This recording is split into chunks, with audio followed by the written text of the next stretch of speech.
Are you a real estate agent, or maybe you own a business and you're thinking of starting a Facebook group to grow your business and to get leads? Well, stop the scroll, because you're not going to want to miss my top 5 mistakes I see whenever I'm helping coach someone on starting a Facebook group. Hi, my name is Laura Griffin. I'm a top-selling real estate agent and real estate coach, and I help real estate agents start and grow their Facebook group to leverage it to get leads in their business. But so often when real estate agents or business owners come to me about their Facebook group saying, I've started a group and I really don't know what to do with it, or it hasn't done what I thought it would, I say, let's stop and let's do an audit.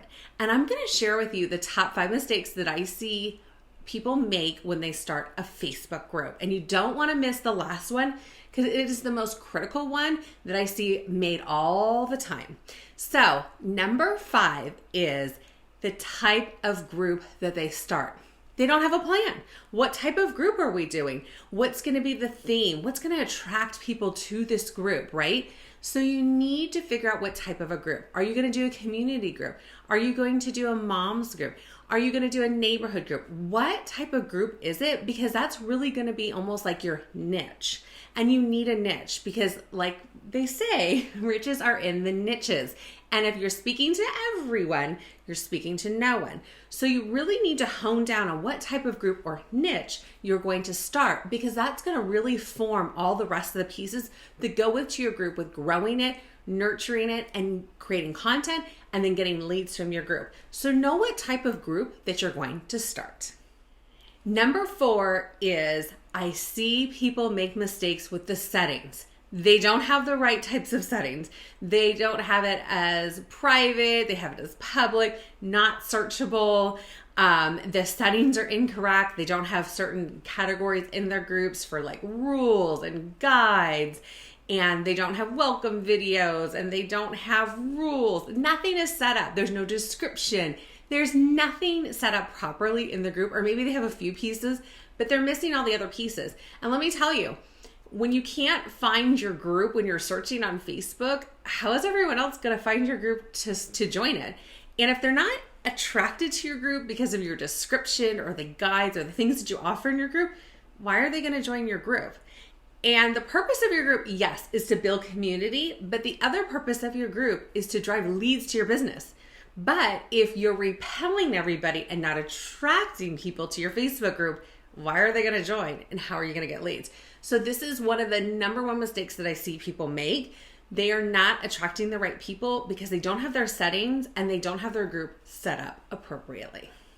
The third mistake that I see people make all the time is they don't have a content plan. They started a group. Yay! People join. That is awesome. But then all of a sudden it's like, well, what do I do with this group? Or people are posting the wrong kinds of things and they're not following the rules. You set the tone. You are the mayor of your digital farm, digital community, Facebook group. You're not only the admin, but you are also the mayor of your community. So how do people learn what to post and what not to post? By what you post. So you decide what needs to go in your group. You need to have a content plan. You need to have pillars. You need to have a strategy. I have a content calendar.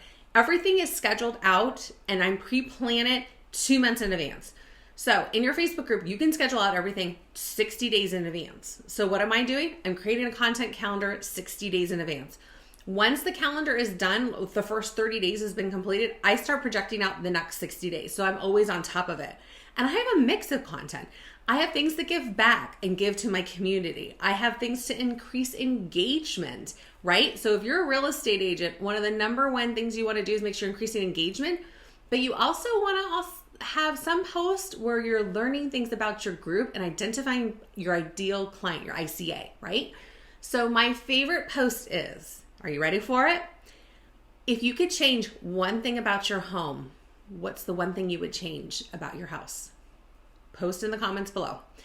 And it's a gold mine, because people are always going to post, I'm having a baby, I've outgrown my home, my yard sucks, I hate my neighbor, my HOA, I don't like that, blah, blah, blah. All these things where you're gathering up data.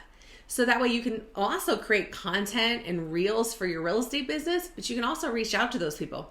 You can also look them up and data mine your group and start marketing to those people, because you know what? They're starting to have those buyer mindsets, and they're starting to have those conversations around thinking of moving.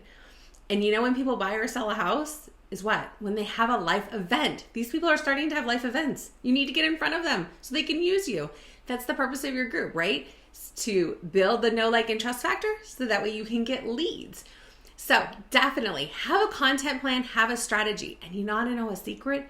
I recycle my content plan. I'm not always recreating the wheel. If something worked really well in March, it might get recycled in October. No shame in my game. But also I'll keep track of my analytics and look at my insights and see, and also find out, oh, that post really flopped. I may try it again, but usually I'll scrap it and refigure it, reword it, change the copy, something like that. If it didn't generate the kind of appeal in my group or the insights or the amount of attraction that I wanted. So have a content plan and stick to it and schedule everything out. Because if you're like me, you're busy, you have kids, you have work, you have all these things going on. You don't want to be scrambling into your group at 7:00 at night on a Wednesday, because that's when your insights say it's your busiest time in your group and you're trying to put a content post in there, okay? So schedule out your content, craft it, and monitor and see what's working and what's not working. And use it as a way of learning about your group to get in front of your ICA, because I guarantee you your ICA is in your group. So the number 2 place that I always see clients fail whenever I start coaching them on starting a Facebook group is they do not have a nurture system, right? So within my course, I teach you to collect the email addresses when people join your group. So often I see people, I did that. I saw your videos about how to do a group and I started collecting email addresses, but I don't know what to do with them now. That's okay. So you need to have a nurture system, right? So we teach in real estate, you're taught to have a database, right? And you're going to do a drip campaign to people. It's the same system. We just call it a nurture system because you're nurturing these people along because you don't know what part of the buying process they're in. And I've had some clients on my nurture system for my group for like 3 or 4 years. Like, I get your emails every week and I finally decided to buy and sell a house. And do you want to come help me? Absolutely. But what I didn't realize is they've been getting my stuff for 3 years. They weren't ready then. They weren't ready last year. But all of a sudden when they're ready, they go, Laura, that's the person I want to help me buy and sell a house. So your nurture system is really critical because you need to stay in front of them. So that time when they're starting to think about it and having those conversations in their household about wanting to buy or sell a home, you're the first person. And you know why they're the first person? Because you're in front of them constantly, right? So you data mine the group and maybe in front of people that are more on the tip of the buying or selling time in their life. But you also need to stay in front of the people that are maybe 1, 2, or 3 years down the road. You just never know when someone's going to buy or sell, and you never know when a life event could change the trajectory for their family. So you need to have a nurture system.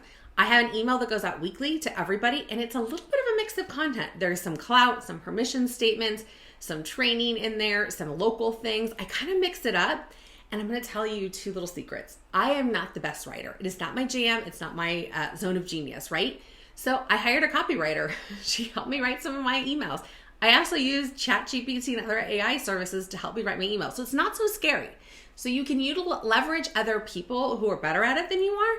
But at the end of the day, you need to put the work in. So you need to stay in front of them with not only the content in the group, but content outside of the group with weekly emails.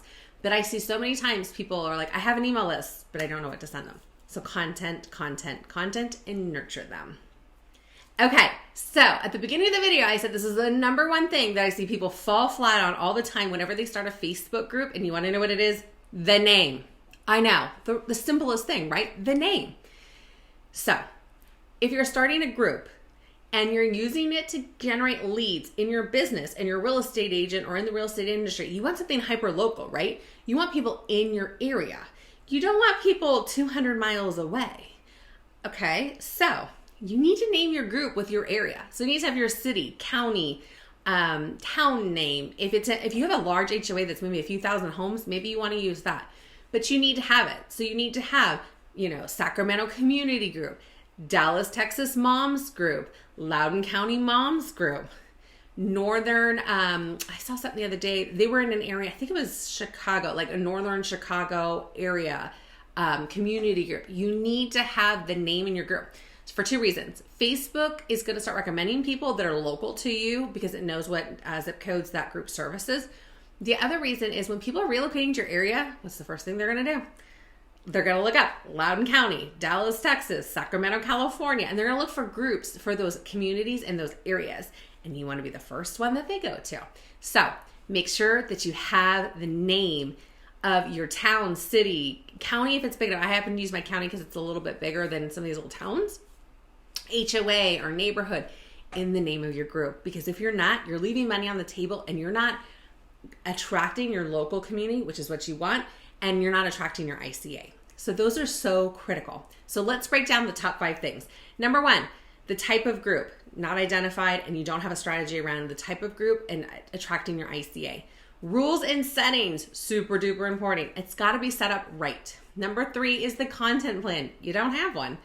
Number 4 is you don't have a nurture system and you don't know what to send to people to get them on your nurture system. And number 5, the details are in the name. So make sure that your name is appropriate.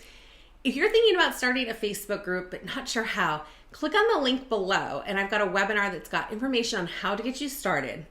Or if you have a Facebook group but you're like, I don't know what kind of content to post, below I've got my top 5 content posts guaranteed to generate sales for you.